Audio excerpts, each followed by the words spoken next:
Homeschooling has become a haven for kids the traditional school system has failed in some way. It's not that there aren't great programs and talented teachers in the system. It's mostly that the system may simply not fit your special needs child. We're talking with Patrice Fagnant-MacArthur today about educating your special needs child at home. Stay with us. Welcome to Homeschooling Saints, the podcast that helps you create the homeschool you love for the people you love. Our host is Lisa Mladinich, a Catholic life coach, TV host, best-selling author, and an instructor at Homeschool Connections. Before we get started, remember to subscribe to this podcast so you never miss an episode. And if you're watching on YouTube, click the bell to join our channel. Hey, I'm Lisa Mladinich. Welcome to the program. I'm really excited about today's topic. It's so important that moms and dads understand that they're not alone in the struggle, that there are sort of milestones and places of hope and resources to lean into in our walk with God and our walk with our special needs kids. I'd like you to meet a wonderful author and homeschooling mother of 3 children, Patrice Fagnant-MacArthur. She's the editor of today's CatholicHomeschooling.com. and a Catholic writer and editor. She's also the author of a book called The Power of Forgiveness. And Patrice, welcome to the show. Thanks for taking time on this really important topic. Thank you so much for having me. Oh, yeah. So why don't you step us into, first of all, just tell us a little about you and your family, and then we'll just kind of go through what it's like to kind of figure it all out and start to untangle it for ourselves and our own specific kids. Certainly. As you indicated, I'm a homeschooling mom of 3. My oldest actually just graduated from high school in May. So I have one that is done. I have an 18-year-old. I have a 16-year-old who is doing dual enrollment this coming year at our local community college. So he's doing that for his senior year. And then I have an 8-year-old daughter who's going into 3rd grade. And all of my children have had special needs of one type or another. My oldest is on the autism spectrum. My second has dysgraphia, which is difficulty with writing and written expression. And my youngest is dyslexic and seems to be borderline ADHD. She's also adopted, which brings with it another set of issues. So this is a topic that's very near and dear to my heart. Thank you. Thank you so much for that. First, let's start with, for the parents listening, is it necessary when you're working with a child with any kind of special needs, is it helpful to get a diagnosis? It can be. Not all parents choose to seek seek out a diagnosis. But it can be helpful in terms of understanding the particular challenges your child is having. When my oldest was diagnosed as being on the autism spectrum, I was totally shocked by that. The vision of autism I had in my mind was not how he presented himself. And it turned out he was a high-functioning autism, which I wasn't familiar with at all at that time. And having that diagnosis led me to do a lot of research to understand and to really be able to relate to him and parent him in a much better way than I would have otherwise. So my feeling is, even if you just suspect that your child might be different in some way, than the usual neurotypical, to do research, to talk to other parents, even if you don't necessarily discuss it with a professional at that moment in time, to look for avenues and way you can help your child. That's how I see the diagnosis as being helpful, because it helps you be a better parent. From a practical consideration, a diagnosis from a professional is helpful if you plan to re-enter the school system at any point and will be in need of special education services, or if you're looking to get professional services of any type from an occupational therapist, speech therapist, etc., you're going to want to have that professional diagnosis. Is there any downside? I mean, some parents choose not to get their children diagnosed. What would you say their reasoning is on that? I think a lot of parents just don't want to have their child burdened with a label. And that's certainly a valid concern. They don't want to have it be an excuse for poor behavior or what have you. And that's certainly understandable. I see it as a means of understanding, but parents can certainly make their own decision. In any event, though, I do feel that education is powerful. Understanding how the brain works, how different challenges present themselves, and how you can parent most effectively and homeschool more effectively, that's going to be a blessing for both you and your child. Yeah, it just seems like knowledge is power. And it doesn't mean that you have to go around forcing a label on your child, but that information certainly helps you to step outside, whatever your expectations were for your child. We all start homeschooling with a vision of what we think it's going to be like, and we're never right. No. I mean, no matter who your child is, they're individuals and they have all their quirks and their strengths and weaknesses. And gosh, adapting can be just such agony, right? It can. It can. It's a painful process. We all evolve as we're homeschooling. Yes, absolutely right. What are some of the typical struggles that you face in terms of educating your kids? Well, in terms of my oldest and being on the autism spectrum, he had a lot of anxiety. And anytime a new topic was introduced, that would really cause his stress levels to go off the chart. And when you're learning, it's constantly new topics. Something is always changing. And it was just such a challenge to help him feel comfortable, to try to reduce that stress level. In terms of my other children, trying to adapt, having less written expression, or to use technology, to use typing as opposed to handwriting. And with my daughter, we're currently working with a reading specialist to help her learn how to read better, because what I was doing just wasn't enough. She needed more help. So those have been some challenges that I have faced. Interesting. Yeah. What are some ways that you help your kids not to see themselves as kind of boxed in by a disability? I think homeschooling really allows you to adapt your program to fit the child so that you can work with their strengths, as opposed to always be pointing out, well, this is the area you're struggling in, and really having them focus on that hour in and day out, and have all the emphasis be on what they're having a hard time with. I think you can really work with their gifts and talents. You can have your lessons be focused on what they're interested in. For example, my oldest, people on the autism spectrum frequently have areas of interest that they're extremely focused on for a period of time, sometimes years, sometimes, a few weeks, but whatever. When they're in that interest, that's the only thing they want to talk about. So I had my oldest do papers on things like football and video games, or whatever his interest tended to be at the moment. My second child is very focused in math. Homeschooling allowed us to move forward much quicker in a math curriculum than he would have been able to do in a school. And my youngest, she needs a lot of activity. So I really try to work in a lot of physical activity into our days and take advantage of those opportunities to have her be moving and to learn kinesthetically. Yeah, it's so true. A child who's very kinesthetic can be labeled a bad kid very quickly and have their identity, really heavily damaged. I remember seeing that when my daughter was still in a regular school. Just in this particular case, it was just a little boy who was very kinesthetic, who was being treated like a problem all of the time. And I just watched his enthusiasm crumble.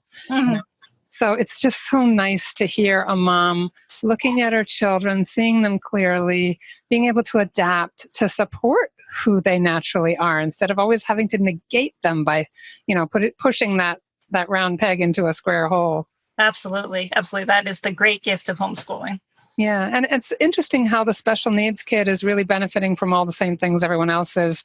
I love, as a writing instructor for Homeschool Connections, that I often encounter writing students who have a particular interest, so that every sentence, paragraph, and essay tends to circle around that topic that they have such deep knowledge on. And it's a delight to have that enthusiasm come through and that self-led learning. Right, absolutely. Yeah.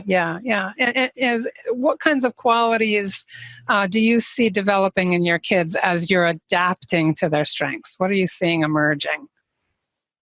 Well, certainly they have a greater sense of self-confidence if they are able to focus on those strengths as opposed to their weaknesses.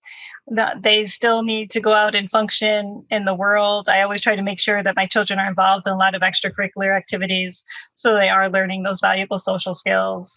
They're learning that people are different and not everyone is like them. So those are skills that everyone does need to learn, homeschooled or not. And you touched on stress levels for your kids. What are some ways to kind of keep stress levels under control for kids who are easily overstimulated? Certainly in homeschooling, we have the ability to focus far less on testing. And that can be a huge stressor. Children are able to demonstrate that they know their knowledge via other means. It doesn't necessarily need to be a written or oral exam. They can simply talk about the subject with you, and you understand that they know a lot about this topic. Right. It makes me think of Charlotte Mason learning with the narrations. Yeah. There's so many ways to help a child to delve into their own ability to connect ideas, to tell something back. There are a lot of ways to draw children out, aren't there? And there are. And so I definitely think that's a huge stress reducer. In terms of a child who has a great difficulty with the physical act of writing, of getting ideas from their mind onto paper and to physically write, have handwriting in terms of being able to use technology. And certainly they do that in school as well, but to allow them to use typing. Some people have great success with speech to text programs, or to have them be able to present their ideas orally and you write them down and then have them type them. That's another way to cope with that and help reduce that stress of writing. One thing I found helped my children a lot when they were getting stressed was the act of chewing. So we would have them chew gum if they were starting to get work done. And other people have those chewing necklaces or, a fidget toy or what have you. There's so many examples of things you can do to help your child reduce their stress level. For a child who does not like sitting still, certainly incorporating that physical activity, making sure they get physical activity before you try to do a lesson can be a huge benefit. Mm-hmm. So what kinds of extracurriculars do you find are really helpful to your kids, and what are the benefits? Well, certainly in terms of extracurriculars, I would say to go with whatever your child's strengths are. Some children are going to absolutely love sports. Mine were never particularly into it, but they did get into acting, which proved to be incredibly beneficial. It really helped them with their emotional regulation. They serve as altar servers. My second son volunteers at a library, which is great. He's very introverted. It's a wonderful volunteer position for him. Gets to go. So I think really working with what your child is good at and wants to do. My youngest is very extroverted. She really likes to be with people. So I make sure that every day we have an activity, especially because there's such an age gap between her and her older siblings, that she's able to be with her peers and able to get exercise and interact with people. So whatever works for your child, I think you definitely need to work with their temperament and their interests and find something that's going to be beneficial for them. Yeah, when my daughter was doing martial arts, there were a lot of special needs kids enrolled in martial arts. There's so much about that environment of being social, of interacting with, kindly instructors and learning balance and learning the order of movements and all of that. And of course, the physical expenditure of energy and all of that in a very regulated environment. Everyone's wearing the same outfit even, so I get this sense that when they're there, and they're like everybody else in terms of how they look and the movements and everything else, there's really this feeling of camaraderie, too, that seemed to develop. Absolutely. Especially teenagers. They need to be with a group of people working towards a goal. They really need that sense of purpose in their lives. So anytime you can find an opportunity for a child or teen to be part of a team environment like that is a positive experience. Mm-hmm. Tell us a little bit about emotional regulation. What's that been like? And just maybe define the term for us a little bit. Sure. Emotional regulation is when a child or teen is aware of what's going on with their emotions. They understand what might be a trigger for them to become dysregulated and to go into a meltdown type situation where they're out of control. Anyone who has a child on the autism spectrum is probably familiar with that term of meltdown. Same thing with ADHD. They just reach a point where their body is so stressed that they have almost what's looking like a temper tantrum, but it's not. It's really a response to stress. They don't know how to process the stress that's coming in, whether it be sensory information or something that's actually happening to them, or an emotional stress like the anxiety of school can bring it on as well.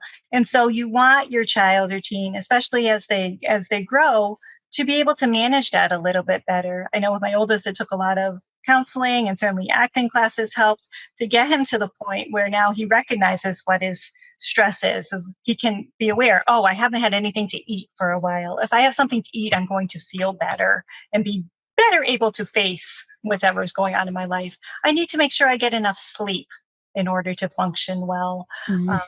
If this thing I'm doing right now is stressing me out, I should walk away from it for a little while. So Mhm. these are the types of things that maybe you and I do automatically, but for a child that really struggles with it, it's a process to learn how to recognize what they're feeling and make an appropriate choice to stop a meltdown before it starts.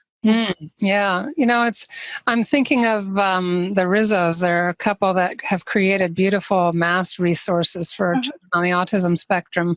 But one of the things that really stood out for me is once when I was talking to them, it just had never occurred to me before how autistic kids, especially if they're high functioning, can kind of their disability can be invisible to most of the world. Yes. And so our kids can get very judged by other people's assumptions about them.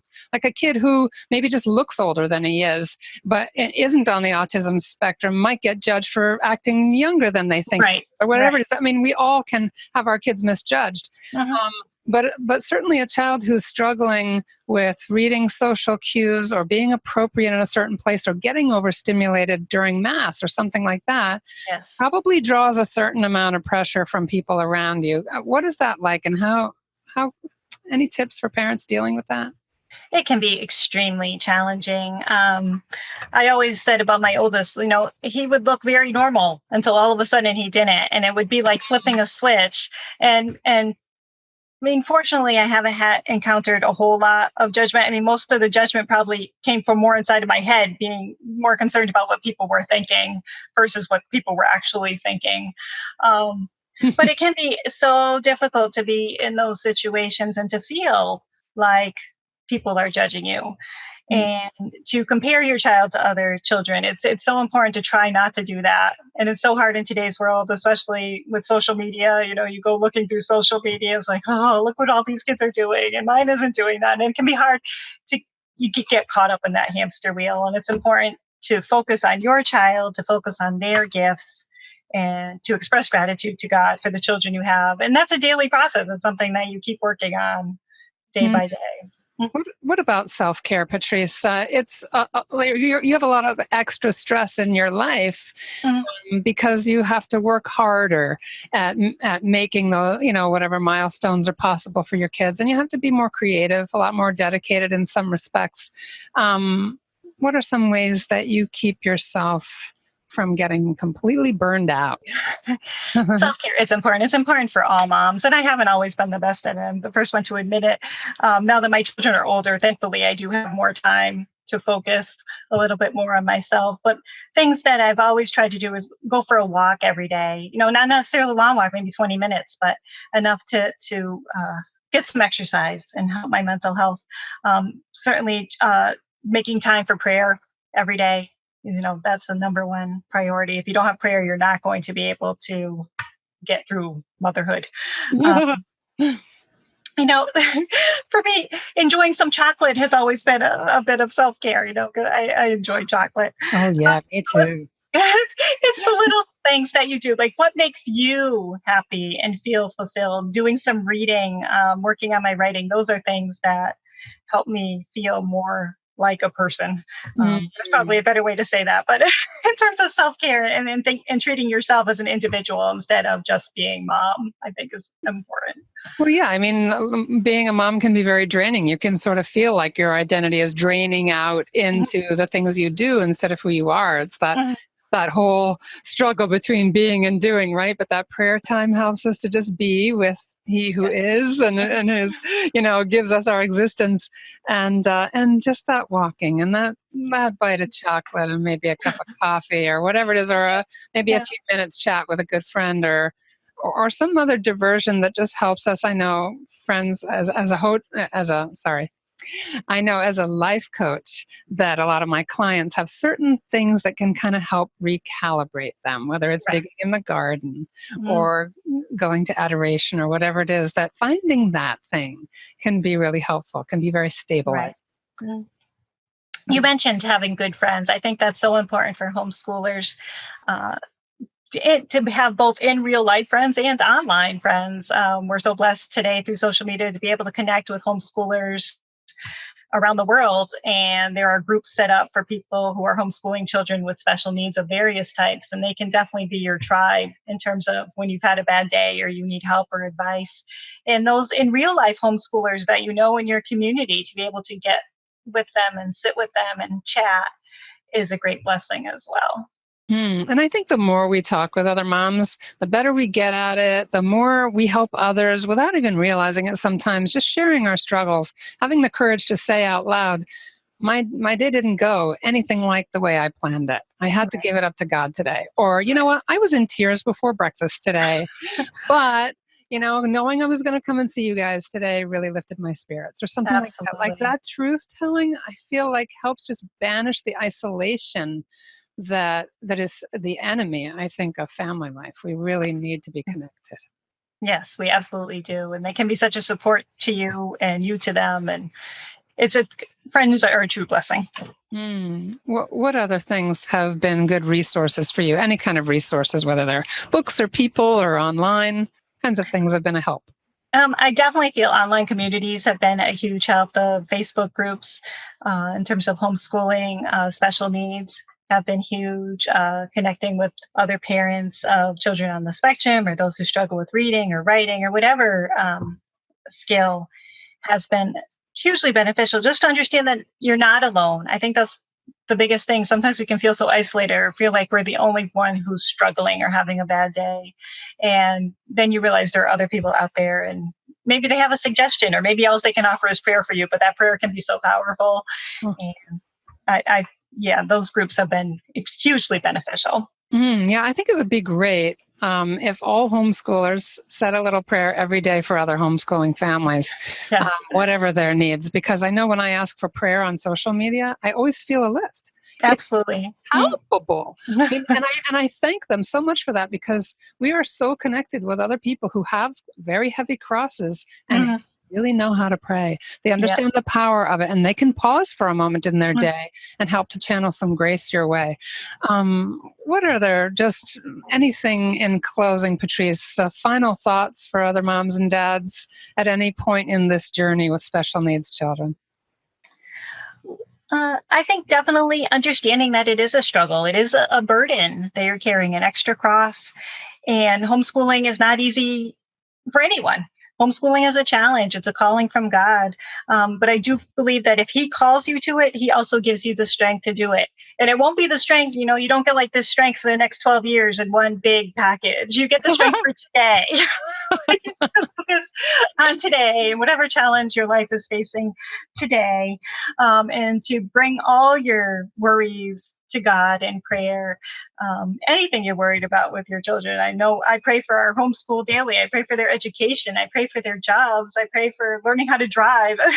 Like all those little things I bring to God and ask for His help with, because I want them to be who God made them to be. That's the most important thing. I think for any of us, regardless of our child's abilities or challenges, we want them to be who God made them to be. And homeschooling is one way that we can help in that process to get them there. Excellent. It's just wonderful. Patrice, thanks so much. I really appreciate that you have such a thoughtful approach to all of this. We all have different gifts. You really have been analytical about it and have really approached it with a lot of intentionality, and I have no doubt that your kids have been richly blessed through that. Everybody, please look for Patrice's work at todayscatholichomeschooling.com and look for her book, The Power of Forgiveness. Again, this has been our guest, Patrice Fagnant-MacArthur. And I'm Lisa Mladinich. Hold on for a few more minutes. We have our short feature coming right up.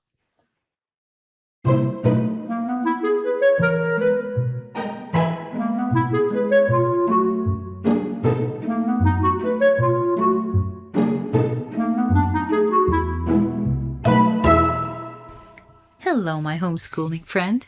I'm Celeste Behe, and this is Story Strands. Now, be honest. Have you ever read your child a story that contained more repetition than you could handle? So you edited out some parts and hoped your child wouldn't notice? If you're like me, you've done that with the old favorite, The Pokey Little Puppy. The part in which said puppy goes missing from atop a hill, causing a tedious search that ends when the puppy is found at the foot of the hill. That whole scene is repeated in the book 3 times.